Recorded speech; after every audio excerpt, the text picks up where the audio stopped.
Hello student, my name is Varun Chaudhary, Assistant Professor of Law in the Best Law College, Greater Noida. And today I will tell you about the drafting and pleading, and topic is WS. In other words, a written statement is a pleading of defendant, wherein the deal with every material fact alleged by the plaintiff, along with in any new fact in his favor or that takes legal objection against the claim of the plaintiff. तो WS जो होता है, जो भी defendant ने पेश किया अपने प्लेंट में, जो भी डिफेंडेंट पर आरोप लगाई हैं, एक तो सबसे पहले आप समझिए उसका जवाब होता है। जैसे कोई भी एलिगेशन प्लेंटिफ ने डिफेंडेंट पे लगाया था कि सपोज ये क्लेम कर रहा है या ये वो डिमांड कर रहा है या इस चीज़ के लिए हम केस कर रहे हैं, तो WS में क्या डिफेंडेंट इस बात की अपना डिफेंड पेश करेगा, मतलब अपनी अभिरक्षा पेश करेगा, अपना डिफेंड पेश करेगा कि ये जो आरोप मुझ पर लगाया ये सही है या गलत है, और अगर सही है तो किस हद तक सही है और गलत है तो ये मतलब टोटली मतलब ट्रू नहीं है, अब फॉल्स है, तो इस बारे में बताएगा। और इसमें एक चीज़ और भी है, जो न्यू फैक्ट है वो भी जोड़ सकता है, ये भी डाल सकता है कि वो ऐसा आरोप क्यों लगा रहा है, मतलब उससे ऐसा आरोप लगाने के पीछे उसकी क्या क्या उसकी अपेक्षा हो सकती है, क्या उसका मतलब प्रलोभन हो सकता है, या उससे ऐसा आरोप लगाने से क्या फ़ायदा होगा, कहीं उसको कहीं फंसाने से तो क्या फ़ायदा होगा। इस तरह से न्यू फैक्ट भी उसमें WS में डाले जा सकते हैं। What are the essential of the written statement? A written statement is essential part of the defendant's side to make a particular legal defense alleged in the suit against him. It should be very carefully written and must include all the legal terms of the fact in written forms. जो defendants हैं उसको decision party होता है कि particular legal defence होता है, जो भी मतलब अभी प्लेंटिफ में जो भी उस पर आरोप लगे उसका लीगल डिफेंस जो पेश किया जाएगा एक रिटन स्टेटमेंट में, मतलब एक डॉक्यूमेंट में जो पेश किया जाएगा उसको WS बोलेंगे। मतलब जो भी आरोप अब तक लगाए हैं प्लेंटिफ ने डिफेंडेंट पे, कि सपोज कि इसने मेरे पैसे नहीं दिए, सपोज ये लैंड पे जो उसमें कब्जा करा वो गलत कब्जा करा, जो भी आरोप उस पर लग रहे हैं उसका जवाब वो पेश करेगा WS के माध्यम से। जो डिफेंडेंट होगा, डिफेंडेंट जो होता है वो अपना जवाब, जो प्रतिवादी होगा अपना जवाब पेश करेगा। और ये जवाब कैसे पेश हो रहा है, हमारा एक लीगल डॉक्यूमेंट में हो रहा है, जो लीगल आपका एक दस्तावेज जो उसमें पेश हो रहा है उसको क्या बोलेंगे हम, WS बोलेंगे, ठीक है। इसे हिंदी में प्रतिवाद पत्र भी बोलेंगे, प्रतिवाद पत्र, ठीक है। हाउ डू यू डिनाई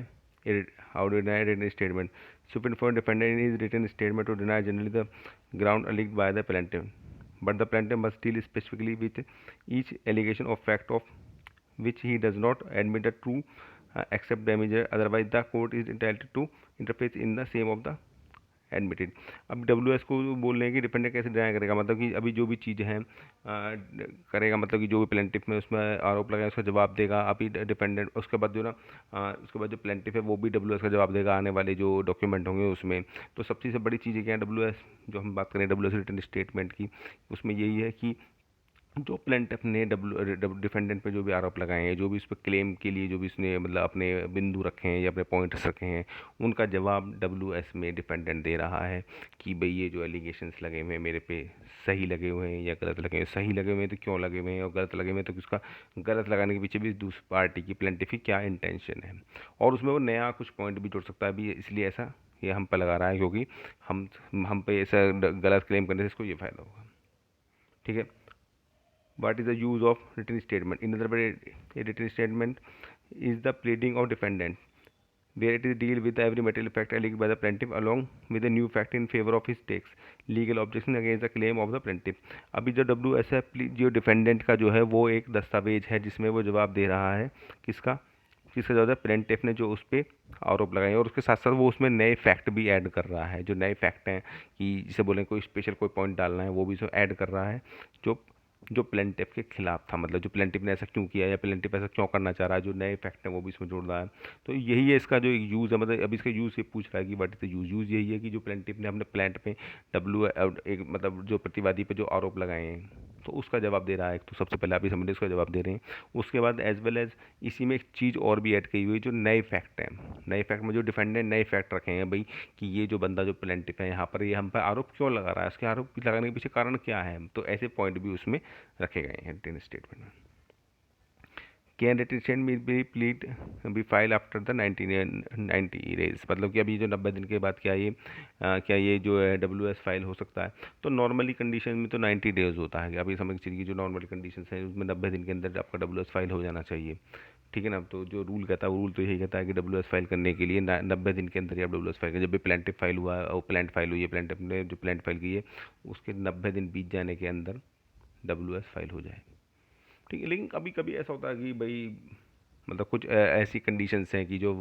जो प्लेंटिफ है वो बीमार है या कुछ ऐसी कारण है जिससे वो अपना डिफेंड पेश नहीं कर पाया। तो इस कंडीशन में कुछ स्पेशल कंडीशंस में जो अपवाद की श्रेणी में आते हैं उसमें 90 दिन के बाद भी हो सकता है, लेकिन आप ध्यान देने वाले जनरल कंडीशंस में नहीं है, सिर्फ अपवाद वाली कंडीशन में ना एक्सेप्शंस है कि सपोज कोई ऐसी बात हो गई है कि वो ऐसी खास बीमारी से ग्रस्त था कि वो बेड से उठ ही नहीं सकता था, ठीक है ना, तो वो अपना अपना डिफेंड पेश नहीं कर पाया, ठीक है, या कोई ऐसी बात थी वो देश से बाहर था, मतलब कोई भी जो श्रेणी जो अपवाद की श्रेणी में आ रहा है उस अपवाद की श्रेणी में आने अंतर में ऐसा हो सकता है, अदरवाइज नॉर्मल कंडीशन में 90 दिन के अंदर ये पेश हो जाना चाहिए, ठीक है। तो अब आप मेरे ख्याल से समझ गए होंगे कि इसमें क्या क्या होता है। इसमें यही होता है कि जो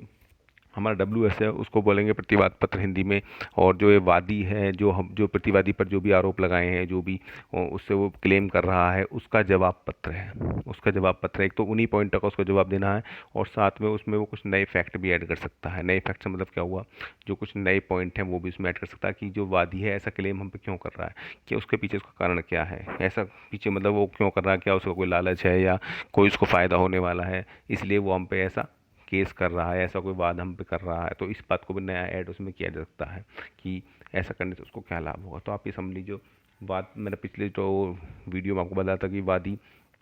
या प्रतिवादी क्या होते हैं। आपसे वादी वो जो केस कर रहा है, प्रतिवादी वो जो जवाब दे रहा है, पहले आप ये समझ लीजिए। उसके बाद जो वादी अपना जो भी क्लेम कर रहा है उसको ऑरली बोलने के साथ साथ वो रिटिन में भी देगा। उसको क्या बोलते हैं, प्लांट बोलते हैं। अभी जो प्लांट आ गया उसमें सारे आरोप लग गए हैं किस पे, डिपेंडेंट पे, लेकिन अब इसका जवाब कौन देगा, इसका जवाब देगा डिफेंडेंट, जो कहाँ देगा, WS में देगा। तो WS में क्या, एक तो वो जवाब है और दूसरा उसमें जो कुछ नए पॉइंट ऐड कर दिए गए हैं वो इसमें है। तो मेरे ख्याल से आपको थोड़ा समझ में आ गया होगा कि इसमें क्या होता है, ठीक है। तो आप ये बात समझ गए होंगे WS क्या है। 90 दिन में ये फाइल होती है, 90 दिन के बाद ये फाइल नहीं हो सकती, लेकिन हाँ कोई अपवाद वाली श्रेणी में कुछ चीज़ें आ रही हैं तो वो होंगे। तो इसमें मैं आपको बता दूँ जो WS है उसमें भी यही होता है, पहले कोर्ट का नाम आता है, फिर जो पॉइंट में जैसे प्लेट में होता है नंबर 1 में कि भाई ये वादी का नाम पता और एड्रेस लिखा था, तो उसमें यही बात होगी नंबर 1 का पॉइंट को मैं स्वीकारता हूँ या अस्वीकार करता हूँ। नंबर 2 में भी फिर वो ये जो एलिगेशन लगाए हैं या तो स्वीकार करने हैं या डिनाई करने हैं जो भी चीज़ें, फिर उसके बाद जो न्यू फैक्ट ऐड कराए जाएंगे वो स्पेशल स्टेटमेंट के रूप में उनको भी आगे करके डाल दिया जाएगा पॉइंट बना के, ठीक है ना। तो आप अब मेरे ख्याल से आप समझ गए होंगे कि WS क्या होता है। तो आज की वीडियो में इतना ही है। Thank you very much to all of you.